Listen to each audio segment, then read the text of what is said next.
Volume 2, The Book of the Secrets, a new commentary. Discourse number 38, given in Bombay, India.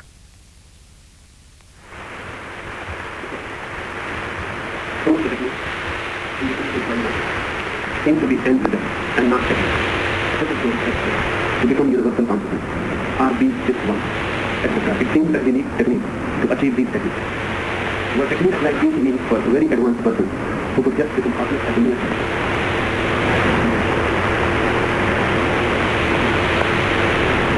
not for this but for very innocent purpose. Such techniques simple, innocent, justice. Then just a suggestion is enough. You have something to do because you cannot trust. You don't have faith. Unless you do something, nothing can happen to you because you believe in action. If suddenly something happens to you without thinking on your part, you will be scared. You will not believe it. You may even bypass it. You may not even regard it in the mind that it happens. Unless you do, you cannot feel something happening to you. This is the way of the ego. But for an innocent person, for an innocent open mind, just a suggestion is enough. Why? Because really, the innermost being is not something to be achieved in the future, it is here and now. Already it is the case. Whatsoever is to be attained is there present in this very moment. If you can trust, without any effort, it can become revealed. It is not a question of time that you have to work it out. It is not somewhere far away that you have to travel to it. It is you. You may call it God, you may call it Nirvana, or whatsoever you like. It is you already. So even a suggestion, if believed totally, can reveal it to you. That's why so much significance is given to Shraddha, trust. If a person can believe in the Master, just a hint, a suggestion, an indication, and in a flash, everything will be revealed. The basic point to be understood is this: there are things which you cannot attain right now because time will be needed to produce them. They are not with you. If I give you a seed, it cannot become immediately a tree. Time will be needed. And you will have to wait and work. The seed cannot become tree immediately. But you are really the tree already. Not the seed which has to be worked. It is a tree hidden in darkness. It is a tree covered. It is a tree you are inattentive to. That's all. Your inattention is the cover. You are not looking at it. That's all. You are looking somewhere else. That's why you are missing it. In a trusting moment, the Master can tell you just by a suggestion that it is here. And if you can believe, if you can look just in that dimension, it will be revealed to you. These techniques are not for advanced people. They are for simple, innocent people. And people in a way are difficult. They are not innocent. They have been working. They have attained something. They have a subtle ego behind it. They know something. They are not innocent. They cannot believe. You will have to argue and convince them, and then they will have to make some efforts. By innocent mind, I mean a mind which is not arguing. Just like a small child. The child goes with his father hand in hand. He is not afraid. Wherever the father is leading, he must be leading in the right direction. The father knows. He will not worry about it. He is not thinking of the future. What is going to happen is not his concern. He is enjoying the very journey. The end is not the problem at all. For the father it may be the problem. He may be afraid. He may be thinking whether they have lost the path or not, whether they are on the right path or not. But for the child it is not a problem. He knows that the father knows, that's all. And wherever the father leads, he will follow. And he is happy at this very moment. A trusting disciple, an innocent mind, is like just a child. And the Master is more than a father. And once the disciple surrenders, now he trusts. And then in any moment, when the Master feels that the disciple is attuned, that the disciple is in harmony, he will just give a hint. I have heard about one day Master Bukut. He struggled hard to attain enlightenment, but nothing happened.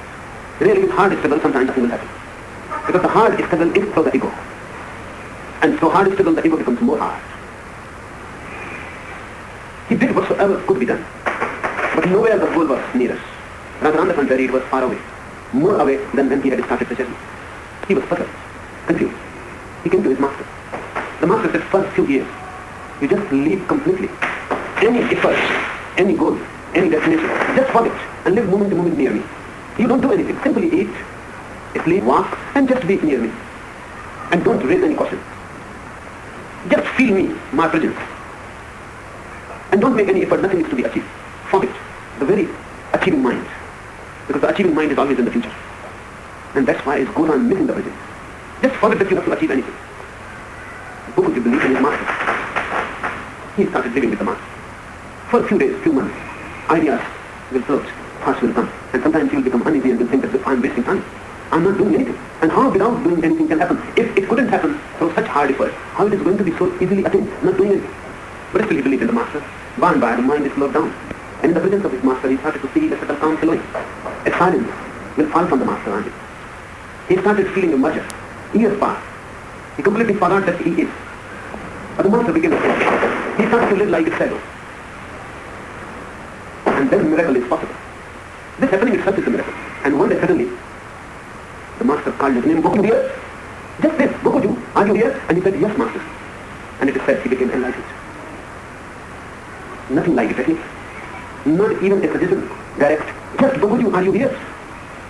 The total presence has been called. Are you here? Not moving anywhere? Not gone somewhere else? With total intensity, are you present here? And Bokuju said, yes, master. And in that yes, he became totally present there.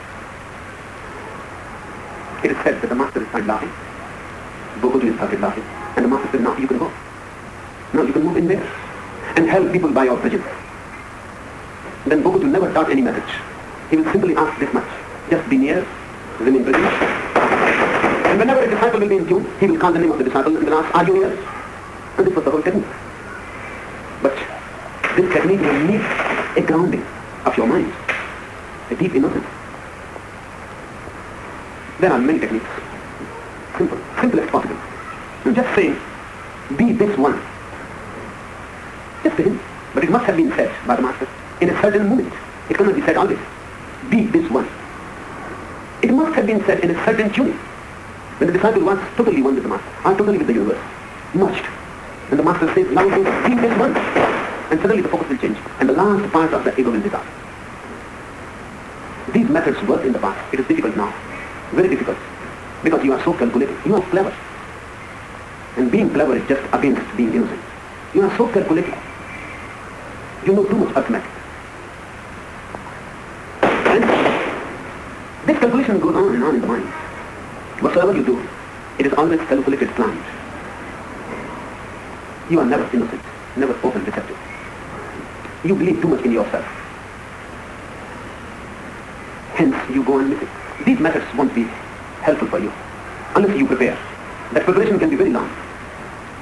And you are so impatient. This age is basically the most impatient age ever happened on this earth. Everyone is impatient. Everyone is two-time conscious. And everyone wants to do everything immediately. Not that it cannot be done. It can be done immediately. But with such time consciousness, it is impossible. People come to me and they say, they have come only for one day. And next day they are going to Sai Baba. And after meeting him, they will go to Rishikesh and then they will go to somewhere else. And then they return frustrated. They waste time. And then they think there is nothing India can give. It is not a question whether India can give something or not. The question is always whether you can receive it or not. You are in such a hurry. And immediately, just like instant coffee, you think of instant meditation, instant nirvana. It is not possible. The nirvana cannot be packaged, cannot be made instant. Not that it is impossible to make it instant. It can become instant, but it can become only with the mind who is not after the instant. That's the problem. It can become instant immediately. This moment it can happen. Not even a single moment is needed. But that is one who is relaxed about the time completely. One who can wait for infinity. For him, it will happen instantly. This looks paradoxical, but this is the case. If you can wait for eternity, you will not need to wait at all. But if you cannot wait even for a single moment, you will have to wait for eternity, and nothing will happen. Because the mind is, let it happen immediately. It's a mind which has already moved from the moment. It is running. It is nowhere. It's standing nowhere. It is just on the move. This on the move, on the way mind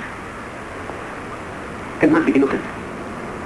You may not be aware, but innocent people are always without time consciousness. Time lingers slowly. There is no hurry to go anywhere. They are not running. They are enjoying moment to moment.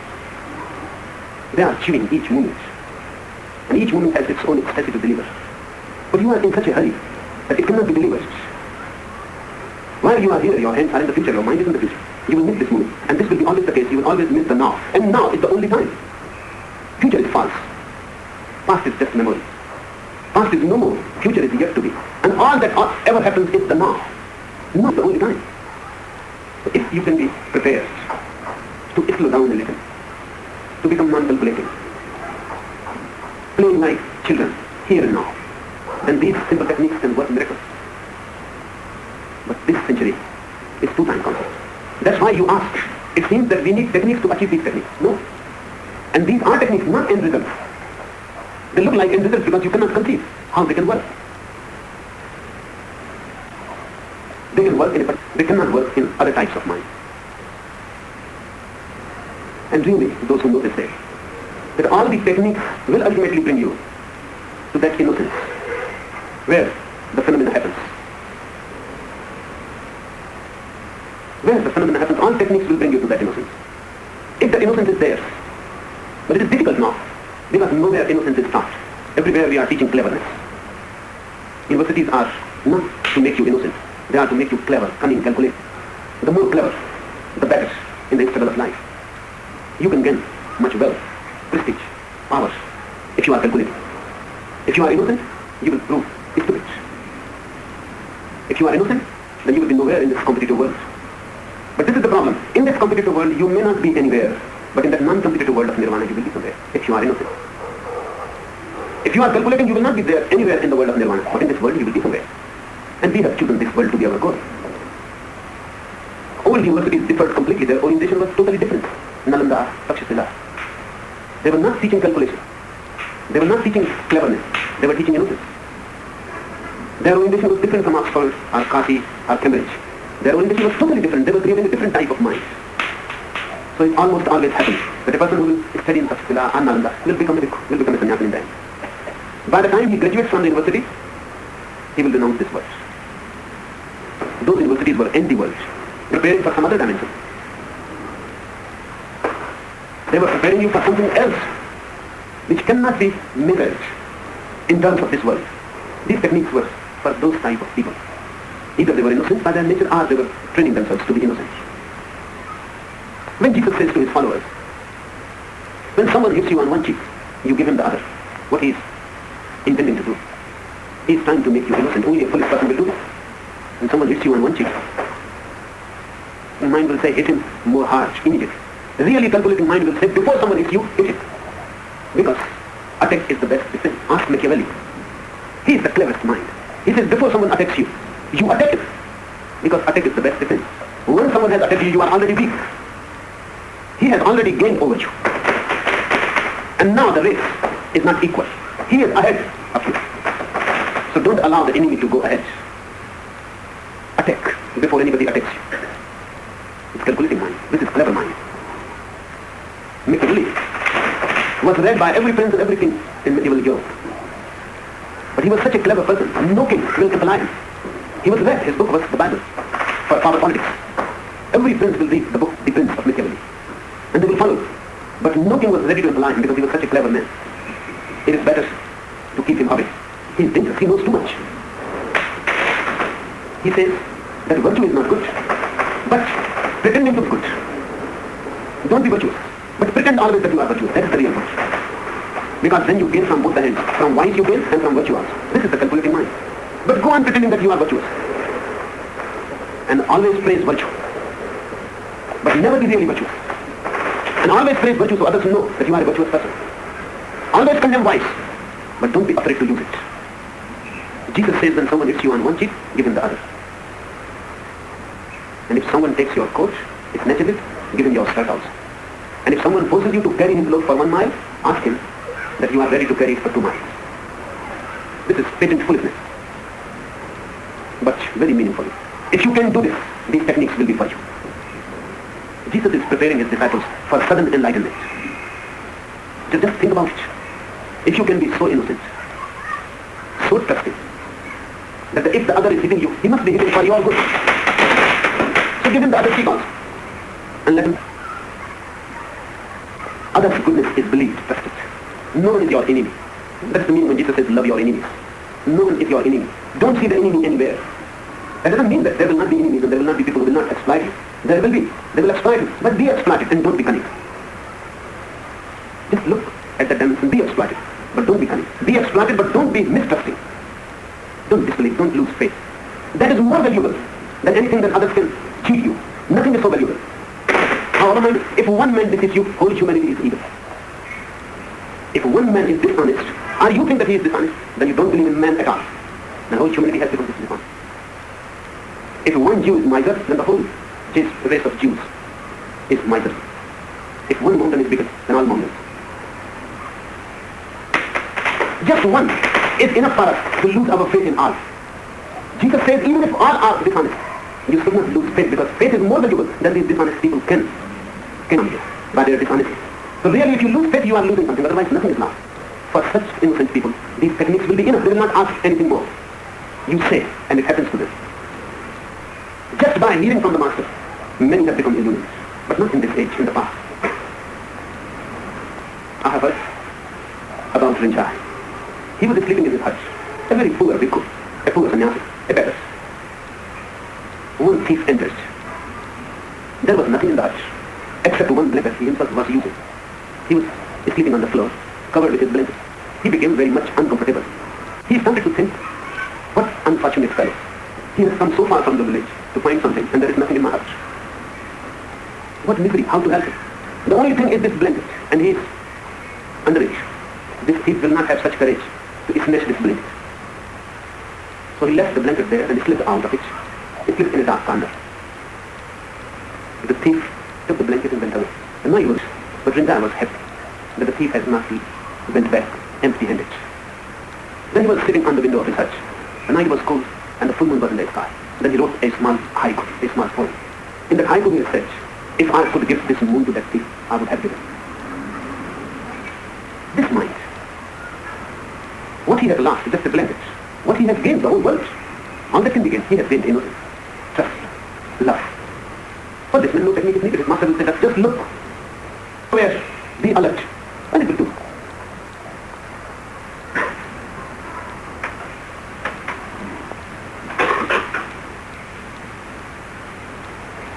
Second question. How to differentiate between the defects of the unconscious mind and that of the inner guide? How can one recognize that the inner guide has come to function? First thing, because of Freud, much misunderstanding has arisen around the word unconscious. Freud completely misunderstood it and misinterpreted it. And he has become the very base of modern knowledge about mind. To Freud, unconscious means simply the repressed conscious, the suppressed part of the conscious.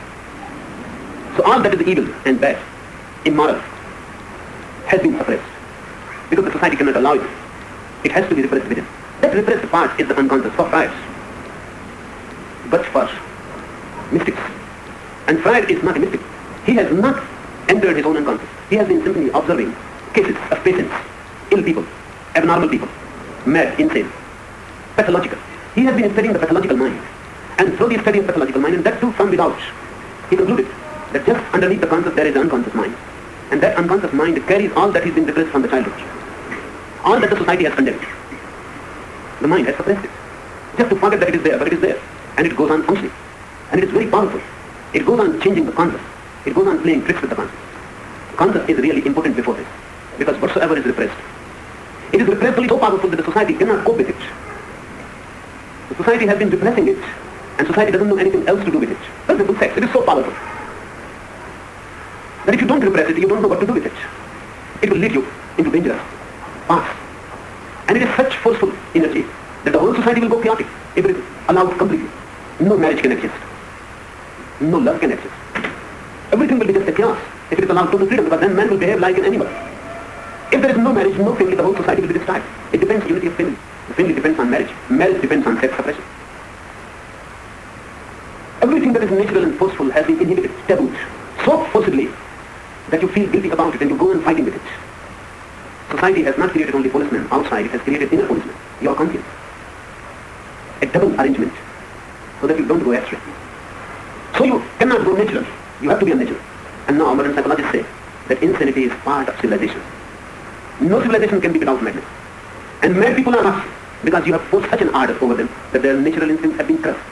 They have been crippled.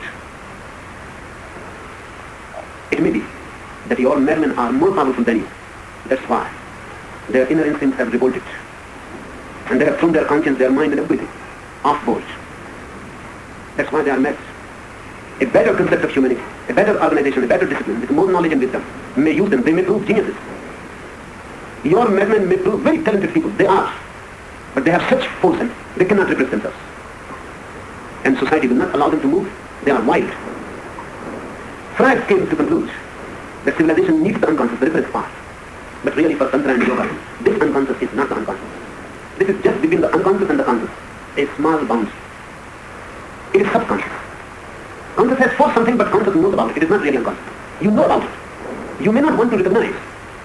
You may not want to be attentive to it because you are afraid. If you give attention, it will come out. You sit into darkness, but you are conscious about it. Freudian unconscious is not really unconscious. It is only subconscious. It is not dark night. It is twilight.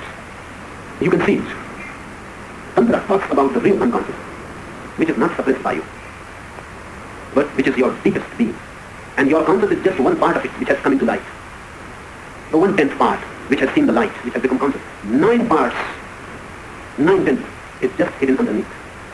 And that unconscious is really your soul hive energy being. Your conscious mind is 1/10 of the whole mind. And this conscious mind has created its own center, and that center is the ego. This center is false because it doesn't belong to the whole of the mind. It is not the center of the whole mind.